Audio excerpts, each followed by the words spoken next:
अस्सलाम वालेकुम, मैं अली अस्कर हूँ। आज एक और दिलचस्प वीडियो के साथ हाजिर हैं, तो चलते हैं वीडियो की जानिब। बिस्मिल्लाहिर्रहमानिर्रहीम। तक़सीम हिंद से पहले पंजाब के दिल लाहौर से प्रताप नाम का एक अखबार निकला करता था, जो कि प्रताप नाम के एक हिंदू का था। वही उसका मालिक भी था और चीफ एडिटर भी। एक दिन प्रताप ने सुर्खी लगा दी, तमाम मुसलमान काफिर हैं। लाहौर में तहलका मच गया। प्रताप के दफ्तर के बाहर लोगों का हुजूम इकट्ठा हो गया, जो मरने मारने पर तैयार था। नक्शे अमन के खतरे के पेश नज़र अंग्रेज कमिश्नर ने पुलिस तलब कर ली। मजमे को यकीन दिलाया गया कि इंसाफ होगा और मुजरिम को करार वाकई सजा दी जाएगी। तमाम मकातब फिक्र की मुश्तरका कमेटी के 50 आदमियों की मुद्दत पर पर्चा कटवा दिया गया। चालान पेश किया गया और मजिस्ट्रेट ने, जो कि अंग्रेज ही था, प्रताप से पूछा, यह अखबार आपका है? जी मेरा है। इसमें जो यह खबर छपी है कि मुसलमान सारे काफर हैं, आपके इल्म और इजाज़त से छपी है? जी बिल्कुल, मैं ही इस अखबार का मालिक और चीफ एडिटर हूँ, तो मेरे इल्म और इजाज़त के बगैर कैसे छप सकती है?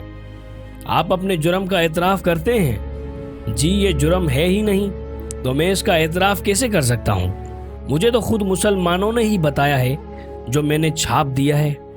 सुबह होती है तो ये लोग स्पीकर खोलकर शुरू होते हैं कि सामने वाली मस्जिद वाले काफिर हैं। वो जोहर के बाद शुरू होते हैं तो इशा तक हमें यकीन दिलाते हैं कि फलां मस्जिद वाले काफिर हैं, और इतनी कतई दलीलें देते हैं कि मैं तो कायल हो गया हूँ कि ये वाकई काफिर हैं, और मुझे यकीन है कि अदालत भी यकीन करने पर मजबूर हो जाएगी।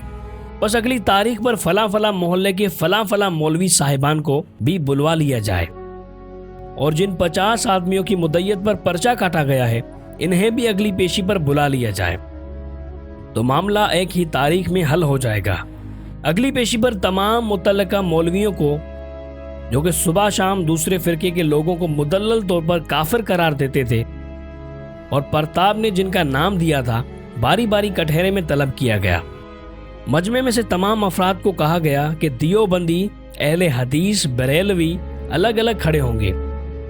बरेलवी मौलवी से कुरान पर हलफ लिया गया, जिसके बाद प्रताप के वकील ने उससे पूछा कि दियोबंदों और अहले हदीसों के बारे में वो कुरान और सुन्नत की रोशनी में क्या कहेगा। मौलवी ने कहा, ये दोनों तौहीन रिसालत के मुर्तकिब और बदतरीन काफर हैं। फिर इसने दियोबंदियों और अहले हदीसों के बुजुर्गों के अकवाल का हवाला दिया और चंद अहादीस और आयत से इनको काफिर साबित करके फारिग हो गया। जज ने प्रताप के वकील के कहने पर अहले हदीसों और दियोबंदियों से कहा कि वो बाहर तशरीफ ले जाएं। इसके बाद दियोबंदी और अहले हदीस मौलवियों को यके बाद दीगर हलफ लेकर गवाही के लिए कहा गया। दोनों ने बरेलवियों को मुशरिक साबित किया और फिर शिर्क के बारे में कुरानी आयात और अहादीस का हवाला दिया। फिर तीनों को एक साथ बुलवाया और कहा, आप तीनों का शिया के मुतल्लिक क्या ख्याल है?